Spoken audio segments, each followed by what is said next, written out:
This is the technical difficulties, and we are playing Two of These People Are Lying, because two of these people will be Chris Joel, Gary Brannan. I'm fully toilet trained.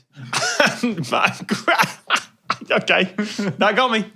Well done. And Matt Gray. The way this works, if you haven't noticed yet, is the three of us will all pick a Wikipedia article, Wikipedia article, and put it down on one of these pieces of cards. Tom is now going to select one of these pieces of card. Oh my goodness. One of us will be telling the truth about what this is. The other two have no idea and will be making it up. We will be lying. And today we are talking about Henricus.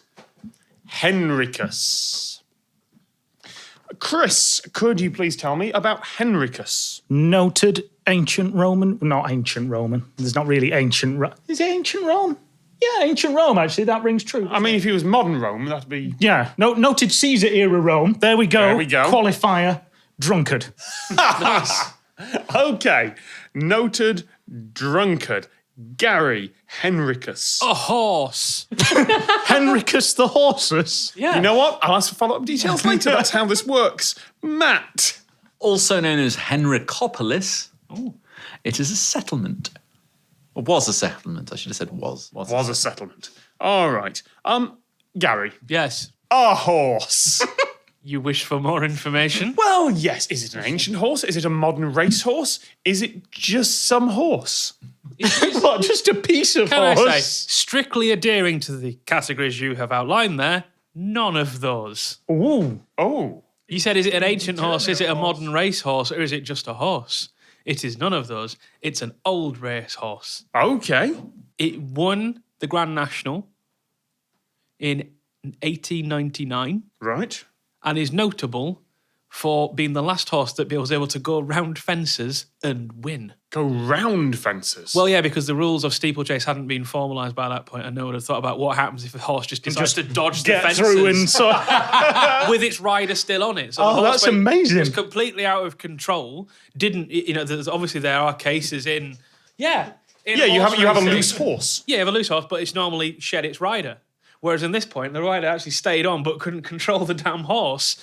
And so it was dodging all the fences, therefore comes first because it's not got the slowing down effect of having to jump over the fences. And so it was the last one where they said, well, it's not in the rules that you actually have to leap all the fences with your rider on, that kind of thing. I want that to be true. Well, say it is then, you prick. Yeah, just do it. Be brave. Just do it. You don't need to know about us. You don't need to wait. Commit to Gary for once. Come on.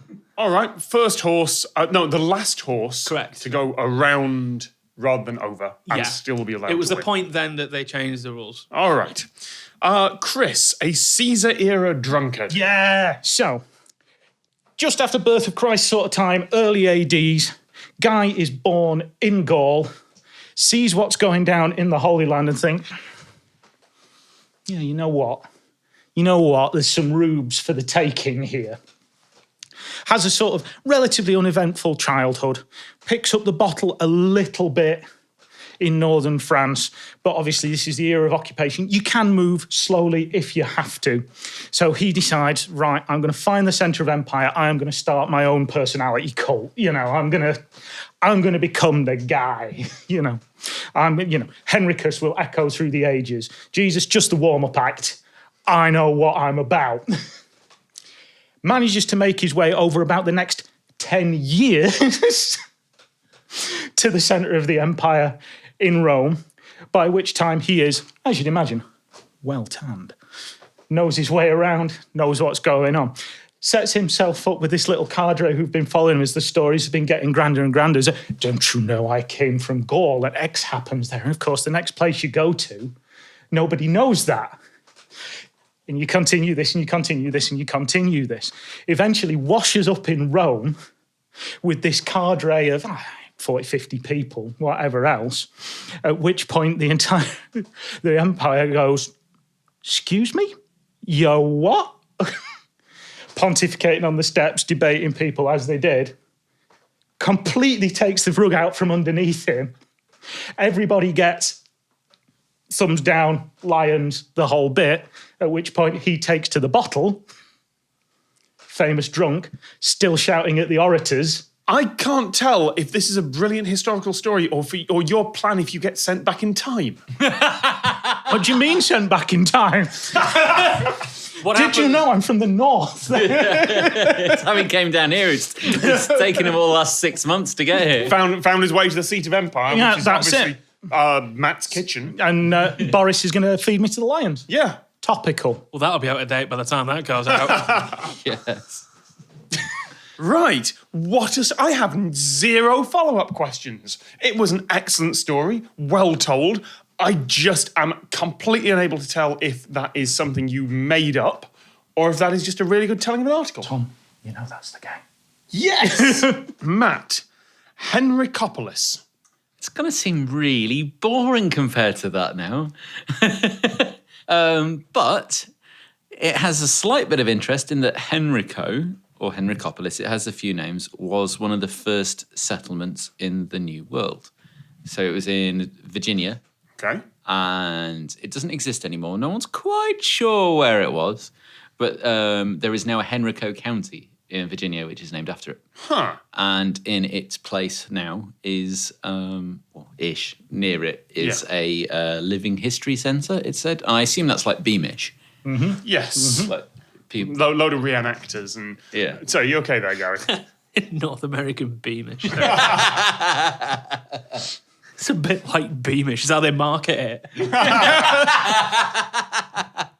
Henrico Living Heritage Centre. There's a fair- It's a bit like Beamish. Fair portion of the UK where that would work.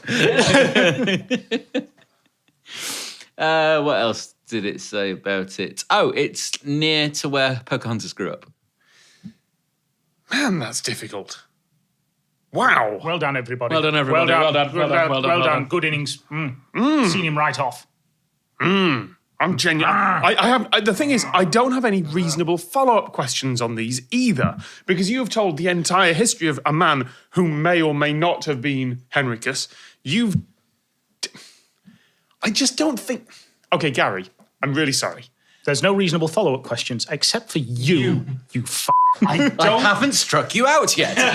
I just don't think that they'd have awarded the Grand National to someone who went round the edges even then. I just don't think so. It's not like scrub out wrong, but it's certainly not my first choice. He's put parentheses around you and torn the piece of paper into another page. That's a great story. That's a more plausible Wikipedia article. Matt, I believe you, am I right? Yes. Oh. Wow! I think we were all surprised by that. Well, Matt probably wasn't. No, I was surprised as well. By what? I don't know. You're doing quite well today, aren't you? Apparently I am. Yeah. Shall I go get a new article? Yes. Or shall I tell you So more we're about it? genuinely all stunned by the fact that wasn't the I know, story. right? Let's just surface that here. Yeah, that was fucking amazing. I want to follow that up in a minute, but let's right. just tell us about Henricopolis. The city, i.e. of Henricus, also known as Henricopolis, Henrico Town, or Henrico, was a settlement in Virginia founded by someone in 1611 as an alternative to the swampy and dangerous area around the original English settlement at Jamestown. Right. It was named Wow. for Prince Henry, the eldest son of King James I. The thing that sold me on it was changing the one to Henrico, and that also being an option. That's exactly the sort of thing that the like little detail. When you just said it was Henricopolis or Henricus, I was just like, oh, that's not a thing. I'm willing. Stalling for time. Henrico County sold that somehow to. The site of Henricus is located on a neck of land called Farrers Island, which later became part of the Shire of Henrico and was renamed Henrico County in 1637. Gary, you're Oh, I missed a great bit. what? The portion of Henrico County that lay south of the James River was detached to form the present-day Chesterfield County. Chesterfield. Chesterfield. Spider-Rights. I was going to say I'm from Mansfield. I should immediately hate the place. But, Gary, did you just make that up? Yes. Okay. That was stellar. I thought like it. yours It was really excellent. good. Genuinely, I was half convinced for a while that they would have just let someone who go around the Well, outside the thought was win. that if it's not even in the rules, I could just imagine that kind Yeah, of thing. yeah, Saying, yeah. well, actually, it doesn't say you've got to jump all the fences. Spirit of the law, you f***ed up. Letter of the law, Yeah. we have to give you this. Yeah. No, that was really, really convincing. Chris, did you make that up out of whole cloth? Or was that... That's outstanding. It's good. That's I like it. Sorry, that is outstanding work. That really is. You should publish it. It was really good. I was believing you, and it was my bloody article. Yeah, I was believing you a bit, but Bloody good, that. Yeah. Oh, thank you. was I thought it was a bit too woolly in places, but oh, but you set the mood. All right, Matt, I'm somehow still surprised by this. Could you go find a new article, please? Yeah. Matt's gone and got a new article. I'm going to pick this one from the 3. And for the second half, I'm going to try and clean sweep this again, because I've been doing well this series. Dangers of the engagement period. Dangers of the engagement period. Gary. I took a swig of tea thinking I was safe then. Gary, dangers of the engagement period. Yes. What is it, please? qu'est-ce que c'est? Qu'est-ce que c'est? Well, Quoi? I shall tell you. What's behind the round window, Gary? Well, I shall tell you. Obviously, you will see by its syntactic expression, it's a very rough translation. But it is a manual produced by the South Korean government as a lover's guide or a couple's guide. Oh, I'm definitely going to ask you a lot of detail about that in a moment. Thank you. I read hard. Sure you have. Chris, dangers in the engagement period. Is a film. Oh, that's all I'm getting on this first round, Rich? Do you want some more? No, that's fine. Matt. Sorry, every time I say something, well, here's my list of follow-up. These two say anything, fine. How is him saying a film more plausible? I mean, he didn't say South Korean lover's guide. And yet he always credits detail. Matt. It is a series of documentary films. Documentary films. All right. So I will give you a rest here, Gary. I'm going to ask for more details from Chris here first. Because you just said film. I did. Yes. Can you please be more specific? It is a film that came out in 1930. Oh, that's a very early film. It is a German film. Right. It was filmed in the Netherlands on a train. It had Marlene Dietrich in it. Hold on. Is there any reason you're talking like that? I don't know. Okay.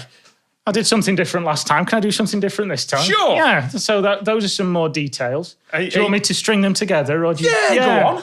I kind of feel like all I can do is say it actually in a string. Yeah, right. Yeah, so it's a 1930s German film. Oh, a 1930 German film starring Marlene Dietrich. It was one film before The Blue Something, which was her breakout role that sent her to Hollywood.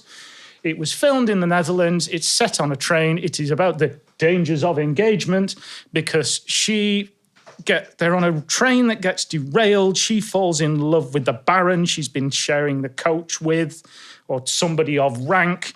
And then they spend the night falling in love more after the train's derailed. And then it all goes to pot because she's engaged to his American friend or he's engaged to her American friend.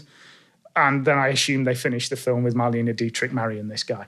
Right. Happy now? Yes. Good. But after the startling show of fabrication last time, I don't know what to think. This is excellent. Good. Carry on. I love how you're spending most of the time confused. I really am. Matt, tell me about the documentary film. What are the dangers that it's documenting? It's Reading South Korean novels about being... Sorry, South Korean manuals about... We'll get to that. Oh, look at this. Well, I'm saving this. These are the aperitif. My main course. Yeah, comes I am. soon. I am, because of the phrase South Korean lover's manual. Like, we're saving that one, Gary. better than a South Korean lover's automatic. Bolt action love. Kick down. Oh, Matt. Cold War. Oh. Yeah, I don't think I've picked anything particularly fun this time, but that's what I was using the random button until I got something of some meat. So, this is a US kind of. It seemed like hazily military funded thing. Oh, one of those ones that turns up on the Prelinger archives now. Yeah, okay. I haven't heard that phrase before, but it sounds like something that pops up on archives. I recognised a still from it. It's got that like seal logo on the front of it. It'll be one of the public domain ones. Yeah. Yeah. So what's the engagement period? So that's when the engagement of war.